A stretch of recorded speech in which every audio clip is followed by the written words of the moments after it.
Michael, congratulations on the film, What's Left Inside. I was lucky enough that I got to see it on the big screen last night at the DGA in person. What was it like, first of all, just being able to see it at Outfest with a great crowd? Well, first off, thank you. It was really a gift, honestly, because the film, it's no secret that it was made during COVID. It's kind of part of the whole mystique, or the process of this movie. It was made using the constraints of the pandemic, and to see if we could still make a piece of art during a time when we were told we couldn't. And in that way, it sort of felt like a far-fetched dream to even see it in a theater. Let alone here at the DGA. It sounded beautiful, it looked beautiful, it was a really, really wonderful kind of conclusion to a very strange making of process. And the theme of the film is very relatable to all of us, I think, having been in isolation quite a bit over the last sort of 18 months or so.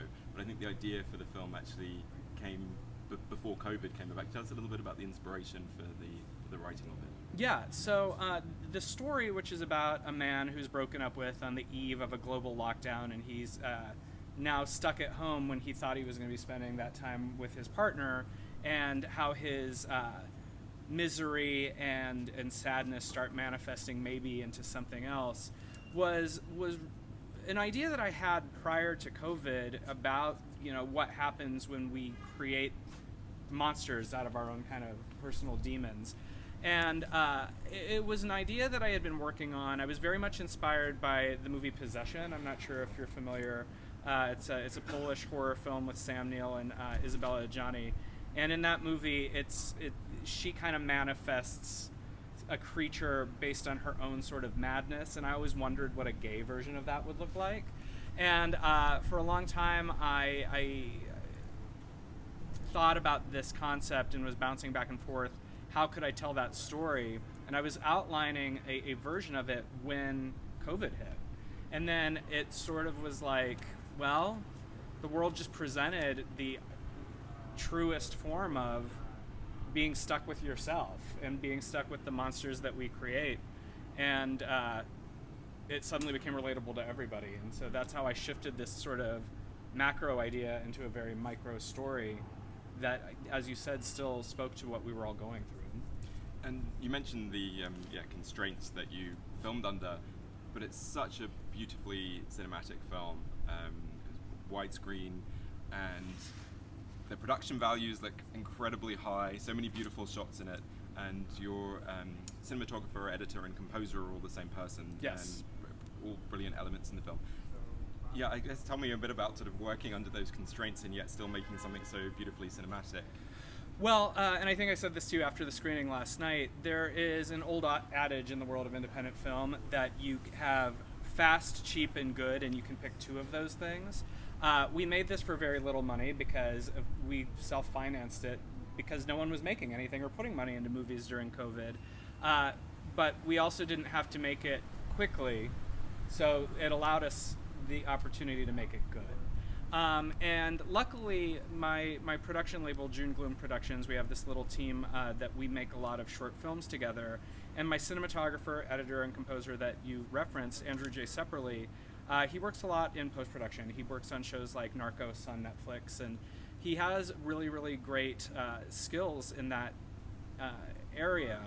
And normally, it would be something that he would be doing at work.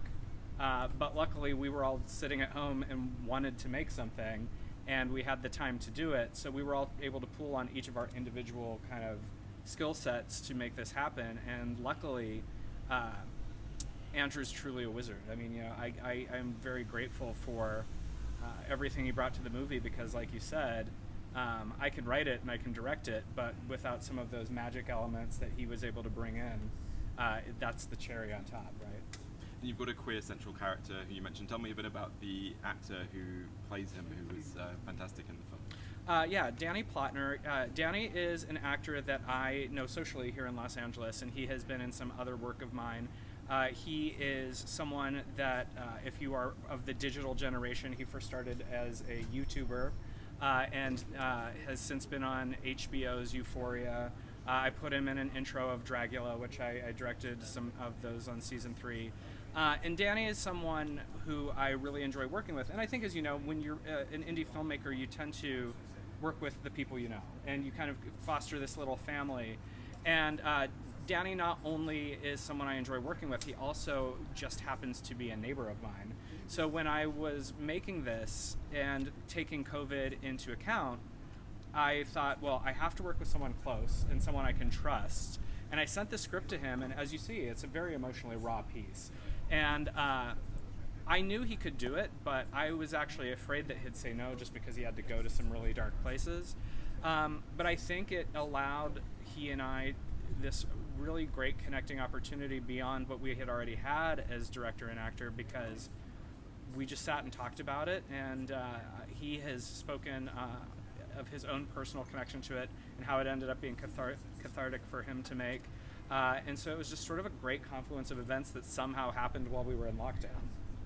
And it was part of a whole program at Outfest, Postcards from 2020, films that were all made during the COVID era. And I just wondered, as a filmmaker, but also just as a human, was it quite a lifeline to have this bit of art to throw yourself into?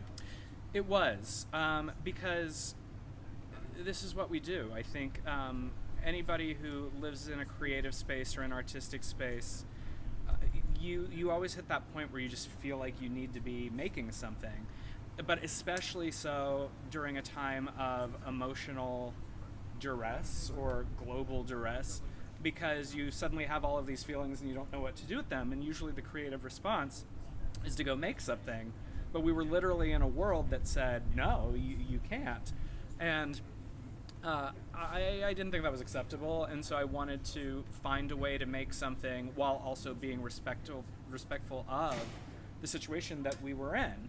And it did require a lot of thinking and a lot of planning and a lot of safety precaution. We did everything that we were supposed to do and then some. But the ultimate thing was we knew there were constraints, and we decided we had to make those constraints into our advantage, because we needed to make this for us as much as we felt like we needed to make it for other people. And I love the visual effects. Maybe just give me a bit of an insight into the look of those and the person who created them for you. Well, that was Andrew, is our editor. He did all of that in the edit, but it was always scripted that it was supposed to be a tentacled creature that's slightly on the periphery. Because I would be remiss to say that if it was not inspired in some way by H.P. Lovecraft and this sort of the cosmic kind of creatures that when you see them they cause madness, because that's really what this is all about. Is it madness, or is it a creature, or maybe it's both? And yeah, it's a lot of tentacles, which I don't know. I just like them. I wish I had a better answer for that. But the truth is, I just think they look creepy, so I like it. Well, congratulations on the film, and people who couldn't make the screening last night can still stream it virtually, so we'll put those details beneath the video. Michael Varrati, thanks very much. Thank you so much. I appreciate it.